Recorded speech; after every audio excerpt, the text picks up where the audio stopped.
আল্লাহ পাক আমাদেরকে একটি সুন্দর ব্যবস্থা করে দিয়েছেন, আগামীর বাংলাদেশ গড়বার জন্য সুন্দর একটি রাস্তা তৈরি করে দিয়েছেন। এখন আমি বিএনপিকে বলবো, জামাত ইসলামকে বলবো, বাংলাদেশের সর্বস্তরের সব দলকে বলবো, এই মুহূর্তে আমাদের ঐক্যবদ্ধ হওয়ার প্রয়োজন। এই মুহূর্তে এক দল আরেক দলের বদনাম করার সময় নেই, একজন আরেকজনের কথা আরেকজনের পিছনে লাগার সময় নেই। এখনই আমাদের সময়, সমস্ত দল আমরা একসাথে হয়ে, সমস্ত দল একসাথে কাঁধে কাঁধ মিলিয়ে যেই সার্বভৌমত্ব রক্ষার বিষয় বারবার আসছে, আমাদের বুঝতে হবে আমরা যুদ্ধ করেছি, হাজী শরিয়াতুল্লাহ যুদ্ধ করেছে, এদেশে ব্রিটিশ বিরোধী আন্দোলন করেছে, পাক হানাদার বাহিনীর বিরুদ্ধে আন্দোলন করেছে।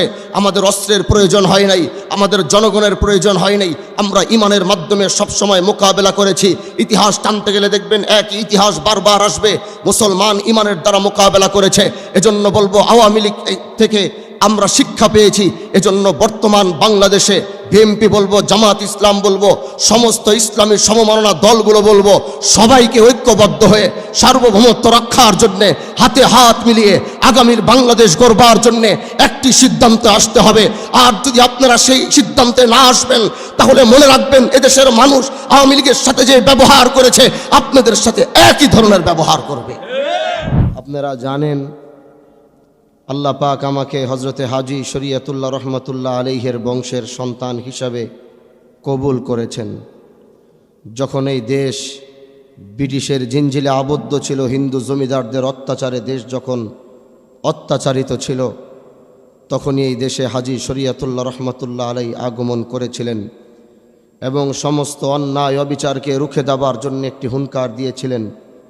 বাংলার সমস্ত মানুষ তার হুঙ্কার মেনে তার হাতে হাত মিলিয়ে এই ভারতবর্ষ থেকে ব্রিটিশ বিরোধী আন্দোলন করে সমস্ত অত্যাচার অবিচার রুখে দেবার জন্যে তারা জীবনটুকু দিয়ে দিয়েছেন।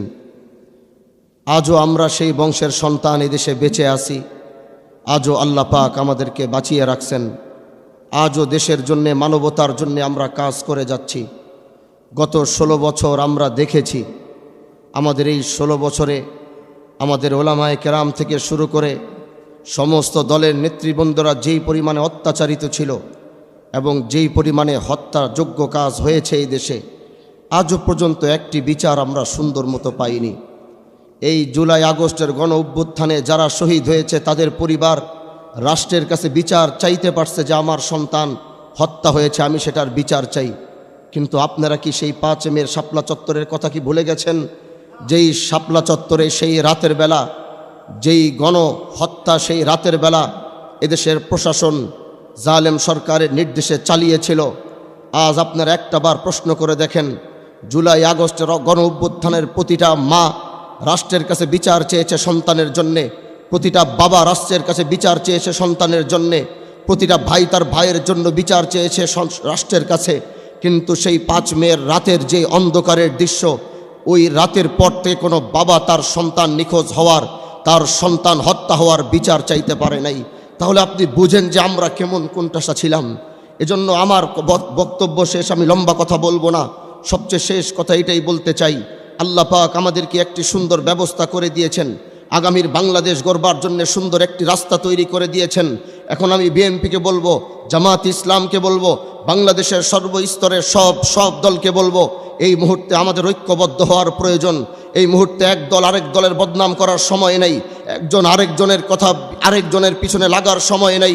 এখনই আমাদের সময়, সমস্ত দল আমরা একসাথে হয়ে, সমস্ত দল একসাথে কাঁধে কাঁধ মিলিয়ে যেই সার্বভৌমত্ব রক্ষার বিষয় বারবার আসছে, আমাদের বুঝতে হবে আমরা যুদ্ধ করেছি, হাজী শরিয়াতুল্লাহ যুদ্ধ করেছে, এদেশে ব্রিটিশ বিরোধী আন্দোলন করেছে, পাক হানাদার বাহিনীর বিরুদ্ধে আন্দোলন করেছে।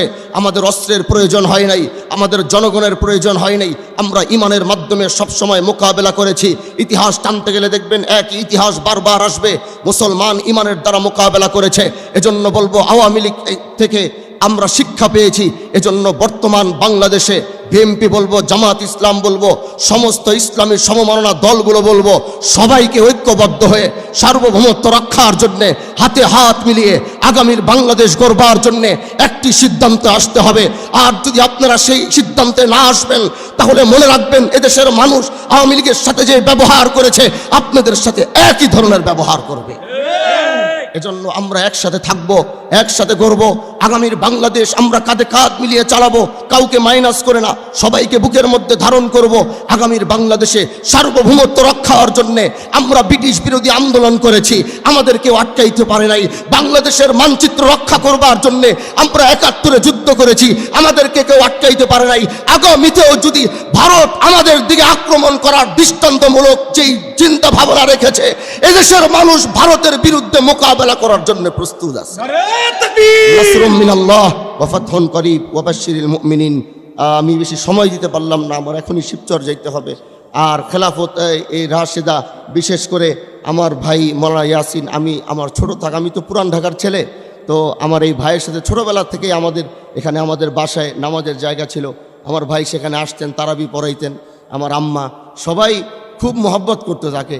তো আজকে আল্লাহ পাক তাকে অনেক বড় ওয়াইজিন বানাইছেন। এখন দেখি মাশাআল্লাহ, দোয়া করি খেলাফা রাশিদার দায়িত্বের সভাপতি এবং মহাসচিব, আল্লাহ তাদেরকে এই দেশের জন্য, জাতির জন্য, মানবতার জন্য আল্লাহ তাদেরকে কাজ করার তৌফিক দান করুক। নাসরুম মিনাল্লাহি ওয়া ফাতহুন করিব ওয়া বাশশিরিল মুমিনিন। আসসালামু আলাইকুম ওয়া রাহমাতুল্লাহি ওয়া বারাকাতুহু।